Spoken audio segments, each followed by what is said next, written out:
story you are about to hear is true. Only the names have been changed to protect the innocent. Fatima Cigarettes, best of all long cigarettes, brings you Dragnet.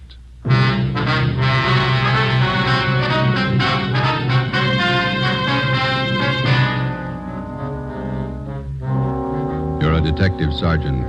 You're assigned to bunco detail. An expert confidence man has resumed operations in your city. His criminal record dates back 35 years. He's a master in the art of the gentle swindle. Your job, stop him. If you want a long cigarette, smoke the best of all long cigarettes. Smoke Fatima. Fatima is the long cigarette which contains the finest Turkish and domestic tobaccos superbly blended to make Fatima extra mild. And that's why Fatima has a much different, much better flavor and aroma than any other long cigarette. That's why Fatima has more than doubled its smokers coast to coast. So, enjoy Fatima, the best of all long cigarettes. It's wise to smoke extra mild Fatima. It's wise to smoke extra mild Fatima.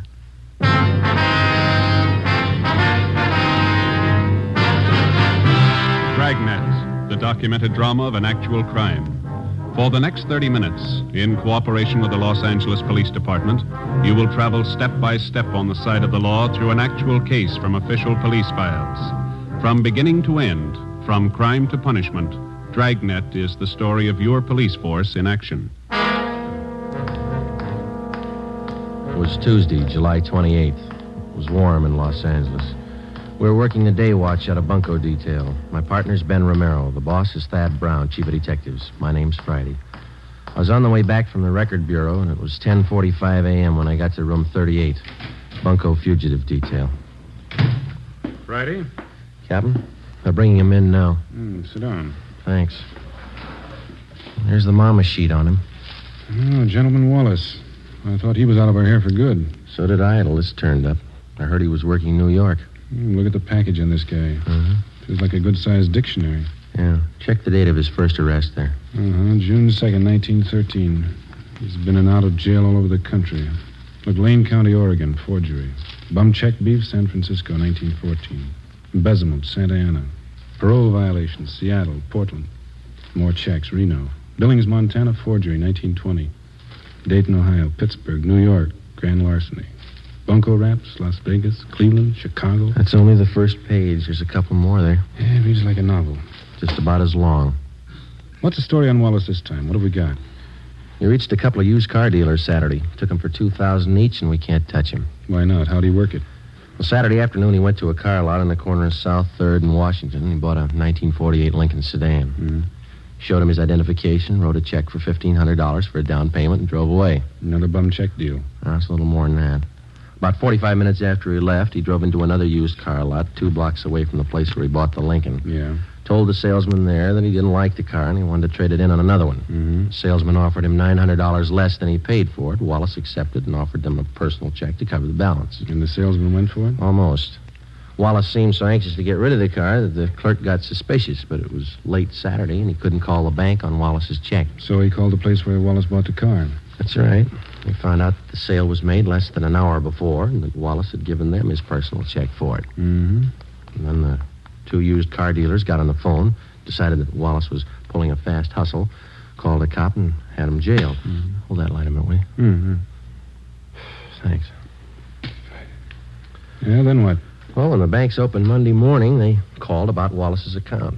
He had enough money in to cover both checks. Wallace got a lawyer and threatened suit against the 2 car dealers. He had both of them cold. They settled out of court for $2,000 apiece. Quick deal. Sounds like a master. He's been grifting for 35 years. Knows the con game any way they want to play it. We can't even book him on a vag charge. He's got a job. And who's he working for? Plastic outfit out in Pasadena. Salesman. Is he registered under 5238? He is. No, just a minute. Yeah? All right, send him in. Romero, he's got Wallace with him. Captain? Ben? Wallace, this is Captain Bryce. Captain, I'm very happy to know you. I've heard a lot about you. Yeah. Sergeant Friday, how are you? We'd like to talk to you, Wallace. Sit down. Oh, well, thanks. warm out today. Perspiring. Now, what is it I can help you gentlemen with? Always glad to cooperate. You don't have to give us a build-up, Wallace. We're not buying. You know me better than that, Sergeant. No point in making this visit an unpleasant one. Cordiality, that's a secret. My mother always used to tell me that. She used to say... Look, mister, you're not here to get the keys to the city hall. You're here for investigation. I'm here out of courtesy, Captain. My lawyer informed me I didn't have to come. I don't believe in making enemies, that's all. For a guy that's not trying, you've done pretty well, haven't you? Now, how long do you plan to stay here in town? Los Angeles is my home. It's my place of business. That's fine with us, Wallace, just as long as it's honest. Now, let me hand you a piece of advice. You try copping any more jobs in this town, and we're going to lean on you, understand? I don't think I do understand, Captain. The incident with the used car dealers, I hope that isn't what upset you. You guessed it, and it better be the last caper you try around here for a long time. I had every right to take action against those car dealers. False arrests. They humiliated me. They damaged my reputation. Here's your reputation, Wallace. 35 years of it. 10 jail terms, larceny, bunco, forgery. Have you ever heard of rehabilitation, Sergeant? Oh, yeah. I did my time. I don't owe them a day. I got an honest job. I've been off the grift for years now. And take a hint, Wallace. Stay off. You'll do better. That's all, Wallace. Just remember, the next time we tag you, you're going to fall hard. You got it straight? Captain, I've been square since I got to town. I'm not switching. Is that it? That's all. Well, that wasn't so bad. Would you gentlemen care to have some lunch with me at the club? Just a snack? No, thanks. Sure, I can't persuade you. Club's just up the street. Fine food. Some other time, Wallace. Goodbye. Well, goodbye, Sergeant. And goodbye to you, Captain. Yeah. Well, we gave him the word. I don't know how much good it's going to do. What do you think, Skipper? There are two things about grifters. They never retire and they never change. Watch him. For the next 4 months, Charles Wallace was kept under surveillance. From his daily actions, there was nothing to indicate that he'd returned to his former profession of confidence man.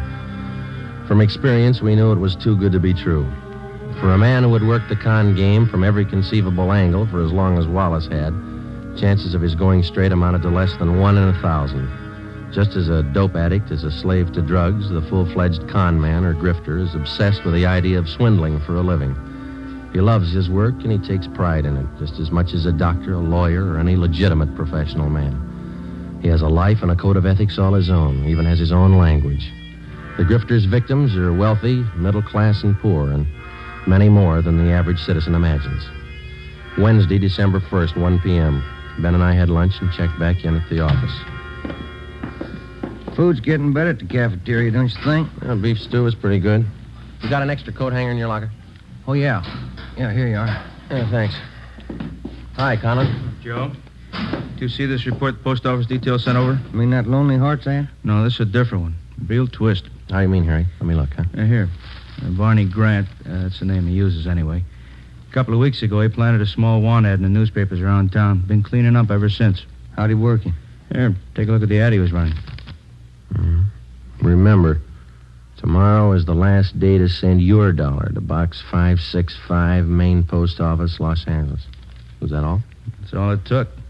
Last couple of days, been getting about 40 letters a day from people in the city. With $1 in each one. Ad doesn't promise a thing. Just send your dollar. People send them. They picked the guy up, Harry? He called for the last batch of letters 2 days ago. Probably pulled out. Postal inspectors checked the address he gave when he applied for the box. They never heard of him there. Barney Grant. That sound familiar to you, Ben? Little, yeah. Maybe R&I has a package on it. Mm-hmm. Friday, see you a minute. Right, Captain. Ben, you and Conan want to check that name through R&I? I'll be in with the skipper. Yeah, okay, Jack. Friday, close the door, will you? Sure. This is Mr. Sawyer. He's with the Western Central Railroad, Sergeant Friday. Sergeant? How are you? It's about Wallace, Friday. Mr. Sawyer has a complaint against him. We've got the crime report. Gentleman Wallace? Yeah. You want to fill him in, Mr. Sawyer? Well, Sergeant, I'm employed as a standards engineer for the Western Central Railroad. Wallace first approached me about a month ago. He said he was an inventor and he was working on plans of a new type of air brake for use on railroad cars. Go ahead. He said he'd conceived the idea, but that he needed more time and money to perfect his invention. He told me I'd share in half of the profits he got from his idea. It sounded more than fair. How much money did you give him? All I had in my savings account, $3,000. I talked it over with the wife, and the idea looked real good on paper. Yeah. I didn't expect to make too much money for myself out of this, but I thought that if I could get a hold of this braking system, it would certainly help the company out. Mm-hmm. He took your money and you haven't heard from him since. Well, I presented the plans to the chief specifications engineer in our eastern office. Yeah? I got an answer yesterday, airmail. Our New York office has been working for 2 years on exactly the same set of brake plans. And how'd he get a hold of them? From the Patent Bureau in Washington. Oh, the company has a patent pending on the new device. It's all legal, isn't it? Yes. He simply got the information from them, drew up an exact copy, and submitted them to me. He sold you an invention that your company already owned. Yes, sir. And I'm out $3,000. You know where Wallace might be now? We've checked the boarding house where he was staying. He left there last night. No forwarding address, nothing. We've got an all-out points bulletin on him. Do everything we can. Well, thank you, Captain. Sergeant Friday. Mm-hmm. You have my card. If there's anything I can do to help, please call. All right, Mr. Sawyer. Goodbye. So long. I know what we're looking for, Joe. Well, let's see. What's that, Romero? On that phony ad the post office detail reported this morning. Check the name Barney Grant through the crime index. That's the name the guy used. Yeah? Oh, this is the package on Gentleman Wallace. That's right. His alias list goes for 3 pages. Read him again. Charles French, Walter Grant, Charles Grant, Barney Grant. That's right. Gentleman Wallace, Barney Grant, same guy. We got out a local broadcast, an APB, and a radiogram on Charles Gentleman Wallace. For a full month, there wasn't a sign of him. Then we received a communication from the Denver, Colorado Police Department. Wallace had cashed worthless checks in that city in the amount of $2,500, and then he'd skipped town. But before he left Denver, he managed another deal. He sold 30 cartons of electric razors, which 1, did not belong to him, 2, had been stolen from another con man and resold, and 3, the razors didn't work in the first place. The mechanisms had been taken out and replaced with lead weights. Another 60 days passed before we got the next report on Wallace from Cleveland, Ohio.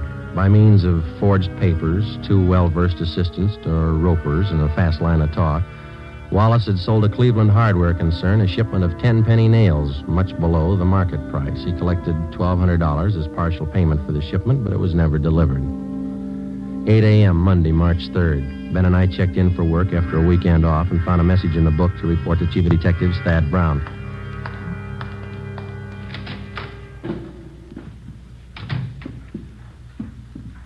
Chief, you wanted to see you? Come in. Yes, sir? Gentleman Wallace is back in town. Where'd you get that? Guy by the name of Patterson. So, All right, thanks. Egan, have Patterson brought to the interrogation room. Is that Mouse Patterson, Skipper? Yeah, small-time grifter. He was running with Wallace as late as a month ago back in Pittsburgh. When was Patterson picked up? Last night at a big hotel out in Hollywood. He was working a fast deal. You think he came to town with Wallace? I know he did. One of Conlon's informants spotted Wallace and Patterson last night. We nabbed Patterson. Wallace slipped away. We figured they'd been operating in and out of the city for about 2 weeks. Any idea what his angle is this time? I think so. Take a look at this. Obituary notices clipped from a newspaper. How do these tie in? The con artist takes a dead man's name from the obituary list, finds out a little bit about him, and writes him a letter. He writes the dead man a letter. Here's a sample we had reported to us. Read it. William Radford, 233 South Brookway, Hollywood.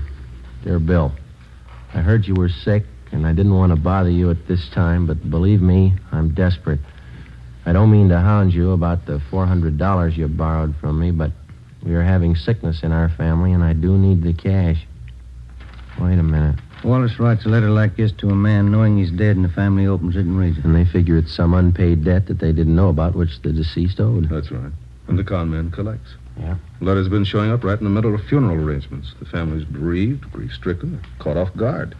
They don't suspect anybody could be that ruthless, so they pay off what they think is a legitimate debt. That sets a new low, doesn't it? Excuse me. Yeah. Ron speaking. All right, thanks.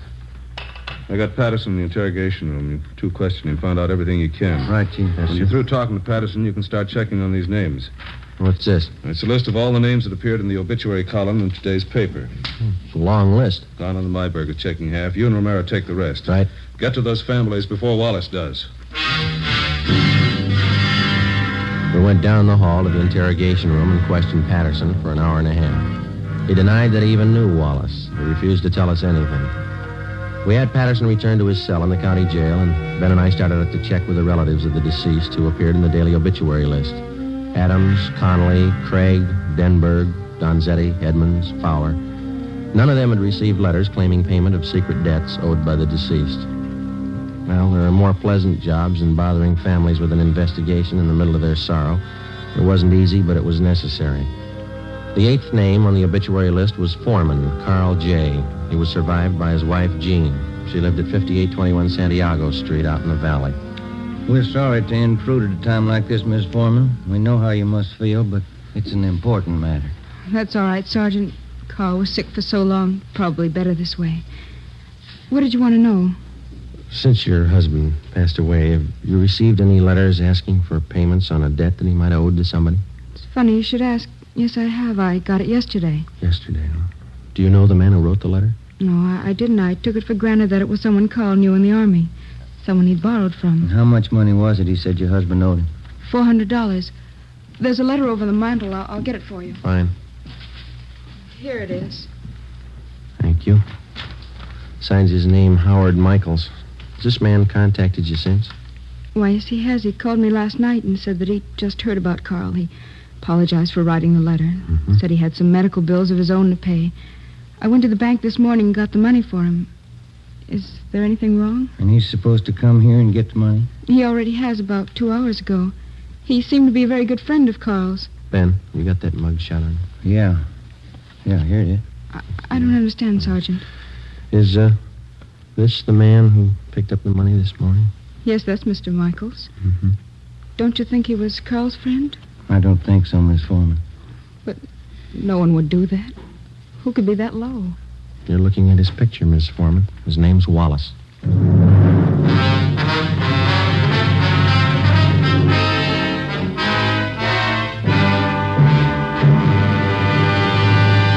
You are listening to Dragnet for the step-by-step solution to an actual police case.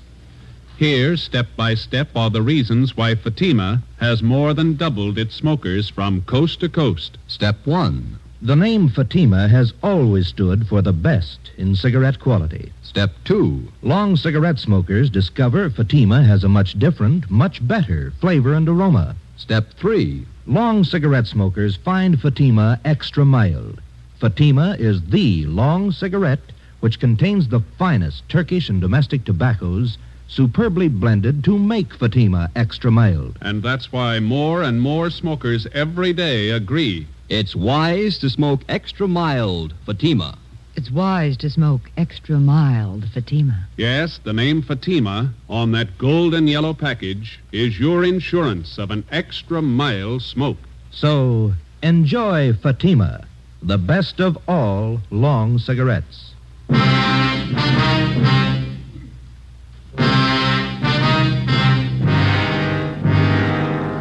Over the past century, the confidence man here in the United States has earned the dubious title of aristocrat of the underworld. Among small-time thieves, cutthroats, dope peddlers, pickpockets, and similar small fry, he's looked up to and respected. The true con man does not consider himself a crook or a thief in the ordinary sense of the word. He's smooth, courteous, fast-talking, and he lives by his own code of rules. He never uses violence. He makes his living by his wits alone. Generally, he's far above average intelligence, and he's totally without a conscience. He thinks no more of fleecing a day laborer of his wages than he would of fleecing a millionaire. Because of their carefully planned operations, only a handful of confidence men are ever brought to trial. Monday, March 3rd, 6 p.m. Ben and I completed our interviews with the families of the deceased and returned to the office. Hi, you two have any luck? Wallace is the guy. We found out that much. Who identified him? Woman out in the valley, a Mrs. Foreman. Wallace posed as an old friend of her husband's, took her for $400. How about Colin and Myberg, Captain? They get anything? I haven't checked in yet. I'm waiting for him. How does Mrs. Foreman make a payoff to Wallace? Through the mails? No, sir. He came out and picked up the dough in person. Yeah, then there's no chance of tracing him through the post office. Seems like he comes up with a new MO every day. We checked out the rest of the families of the deceased on the list. The chief gave us no leads. Don Myers in handwriting checked the letter Mrs. Foreman got. The writing matches with the others. It's Wallace. Hi. No, Conlon. Myberg with you? Down the hall in handwriting. Checking a couple letters with Myers. Do any good today, Harry? Some. We found 2 families got phony letters through the mail. Same deal, Wallace. They pay off to him yet? Neither one.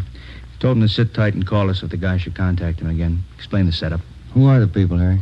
Let's see. One's an old fella. Oscar Dunn. Lives over in Highland Park. Others a pretty wealthy family, Bel Air.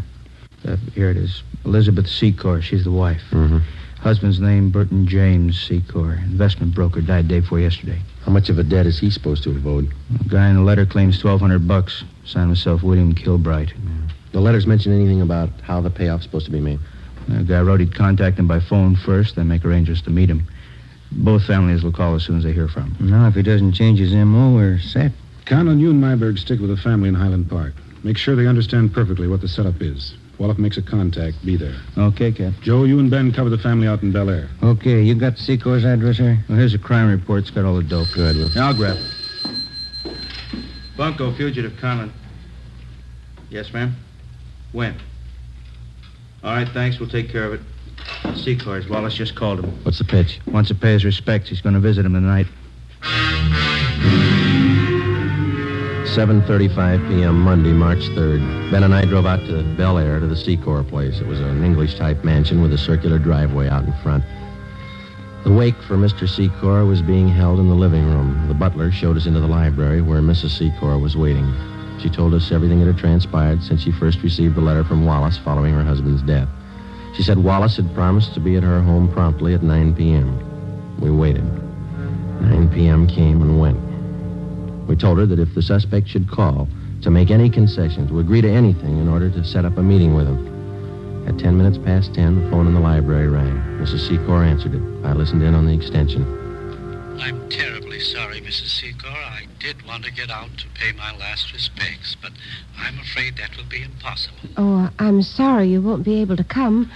I'd like to settle up that debt, the money that Burton owed you. I do hope you understand, Mrs. Secor. It's very difficult for me to bring up such a subject at this time of your bereavement, but I do have need of the money.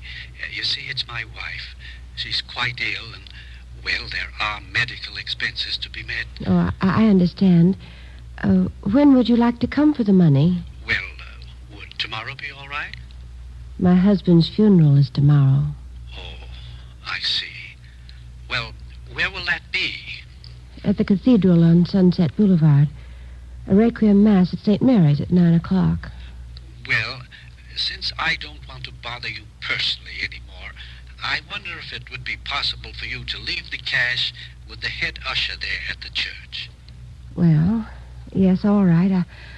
I think that would be the best way. All right, then. Good night, and thank you. Yes, good night.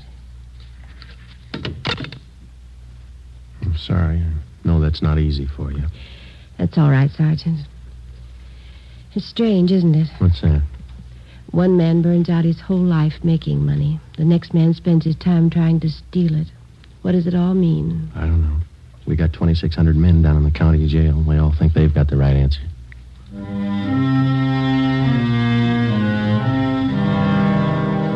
Tuesday, March 4th, 9 a.m. In St. Mary's Cathedral on Sunset Boulevard, the final rites, a Requiem High Mass, was being celebrated for Burton James Secor. Ben and I were stationed at the rear of the church. Conlon and Myberg, together with two other men from Bunko Detail, covered the side exits. An extra detail of men were placed at strategic points around the cathedral. The head usher stood a few feet from the main entrance. With him, he carried a plain manila envelope filled with pieces of newspaper cut to resemble the size of currency, along with a $1 bill. He had instructions to hand over the envelope without question to the person who asked for it. 15 minutes past 9, Joe. Yeah. You see that head usher all right? Yeah, I got him spotted. All right. Pretty good-sized crowd here. Secor must have had lots of friends, huh? Yeah. Nice choir. Just wondering, Joe. What's that? Suppose he doesn't show up? Well, that's possible. He might have gotten suspicious. Could be. What time you got now? It's 9:20.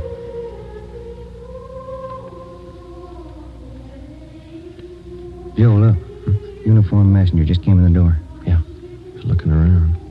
He's going up to the usher, talking to him. That's it. Usher gave him the envelope. Messenger's leaving. I know. Let's hold it. Give him a lead. All right, let's go.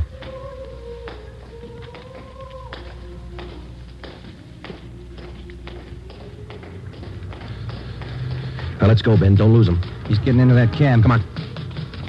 Slide over. You got the cab number? Yeah, let's move. 10:30 a.m. Ben and I trailed the cab to a bus depot in downtown Los Angeles. We followed the messenger in and watched him check the manila envelope in a key locker. We waited. At 11:45 a.m., another uniformed messenger entered the bus depot, picked up the envelope, and left.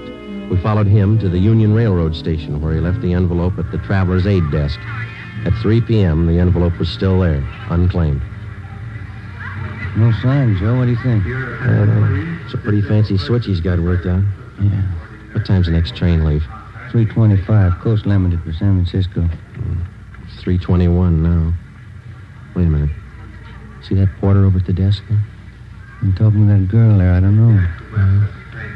That's it. She's giving him the envelope. Come on. Yeah.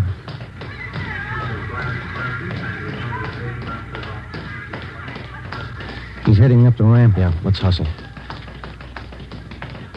You turn up the left? Yeah. Passenger platform. Coast Limited. Not much time. Come on, run. Come on, Ben. Where'd the porter get on? Next car. Come on, run. Let's jump. This way. Through here. That the same porter? Yeah. He's knocking at the door to that compartment, handing him the envelope. That's it. Let's go. Yeah, it's locked. Knock. Yes? What is it? Conductor. Just a minute. What is this? All right, Ben. Now, look, Sergeant, there's no need for any unpleasantness. Certainly we can sit down and talk this thing over like intelligent human beings. Grab the luggage, will you, Ben? All right, let's go, Wallace. Look, will you wait a minute, please? I'm sure we can come to some agreement. I have plenty of money. Look, right here alone in this envelope, plenty of... There's only $1 here. The rest is newspaper. Yeah. I've been taken. So have a lot of people. Let's go.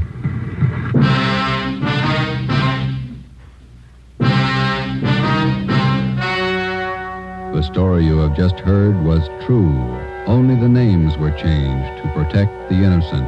On June 23rd, trial was held in Superior Court, Department 87, City and County of Los Angeles, State of California. In a moment, the results of that trial. It's amazing how many long cigarette smokers are changing to Fatima. Here is the actual report. From coast to coast, Fatima has more than doubled its smokers. Yes, more and more smokers every day are discovering that Fatima is the best of all long cigarettes.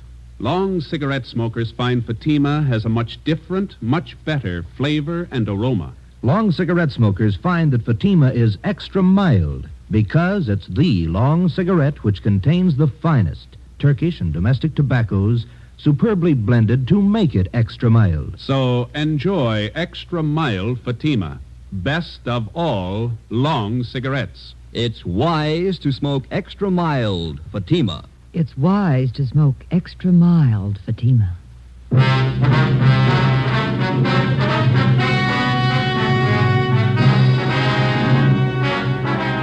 Charles Gentleman Wallace was tried and convicted on 4 counts of grand theft and sentenced to the state penitentiary for the term prescribed by law, with holds being placed on him by 4 other states.